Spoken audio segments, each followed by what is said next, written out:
Dr. P.S.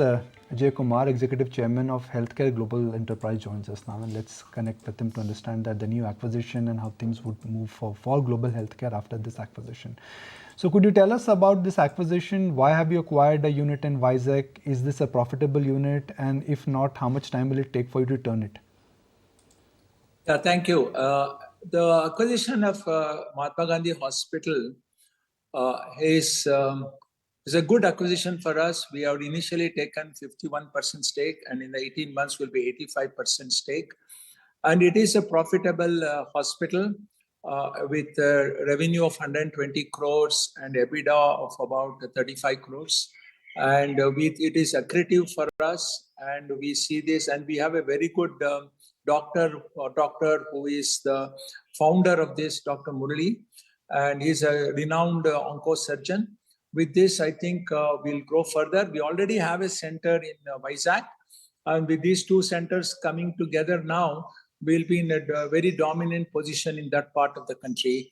And we look at further growth to happen not only in Vizag but in the surrounding areas, which is our goal to consolidate and grow using a hub and spoke model. So, Mr. Kumar, what kind of acquisitions are you looking in the catchment area? What could be the scale and size? And is there anything in the active pipeline? No, at this point, we don't have anything in the pipeline. We always look around for anything we can do. But right now, bringing the two centers we have now, this MGM and the Mahatma Gandhi Hospital and our own center, which has been there, Vizag, itself will be accretive for us, shared services as well as the growth. So we see it as a very positive outlook for HCG, and we will be looking at similar models of across dominating in few cities. For example, in Bangalore, we are now putting two new centers which will be part of our center of excellence, and we also have infusion clinics. Similarly, we plan to do in Mumbai, and in Ahmedabad we actually opened a big cancer center, now double the beds from 100 bed to 200 beds. Again, we are looking at creating peripheral spokes in this area. So that will be our goal to do, as well as in Mumbai and Calcutta. That is one of our growth verticals. Okay. Most of the hospitals now are looking what could be called as asset-light models, which is they are managing current setup. What you've done is that you've taken equity, which means ultimately it will be part of your balance sheet. Now, you've done a lot of hard work in last couple of years where you've reduced your cost, your capital expenditure, your expenses. But you're expanding again and you're adding debt to your, or you're adding up, assets to your balance sheet. Why is that? No, I think primarily because when you look at M&A activity compared to brownfield or greenfield, we believe it is more accretive. Like you acquire a center at 10 times or so the EBITDA, and you do that what we are trading at. So it will be definitely be accretive for us. Vizag is accretive in terms of margin, it's accretive in terms of ROCE.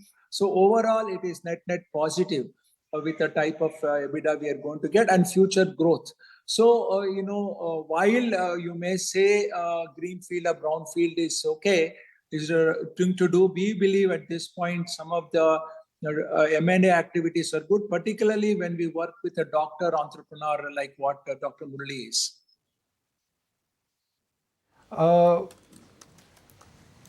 I also want to understand that how the competitive landscape is moving in the entire oncology space. Yeah.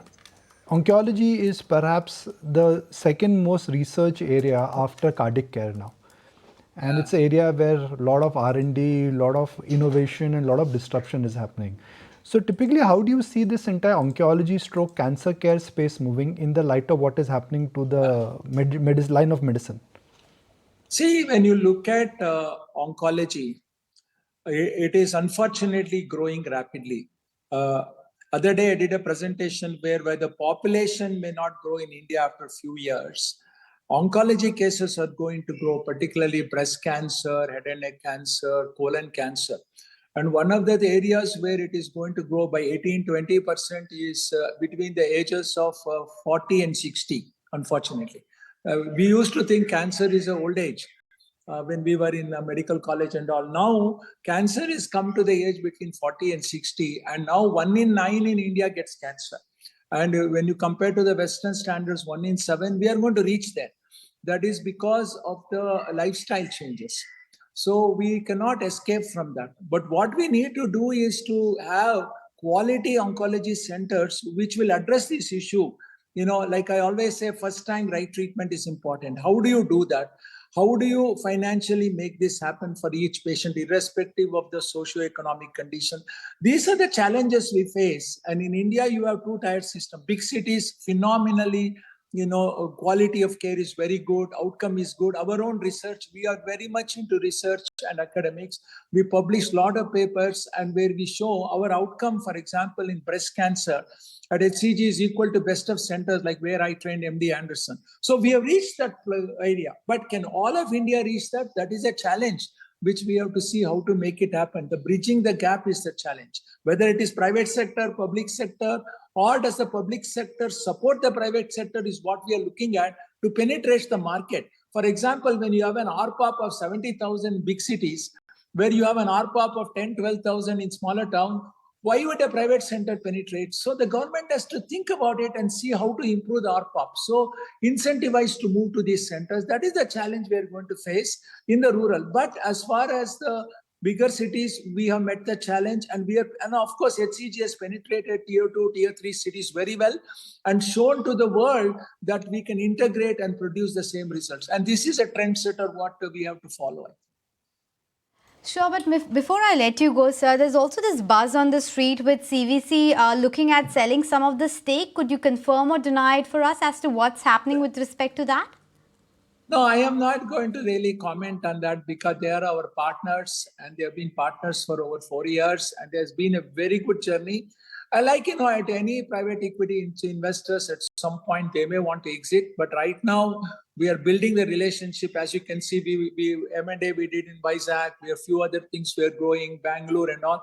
We are in the growth and we'll continue to do this as we move forward. Okay, so on the growth path, thanks, sir, for making time and speaking with us today. That's the latest as far as HCG is concerned on the acquisition and the growth ahead. If you like this video, then like, share and subscribe to ET Now.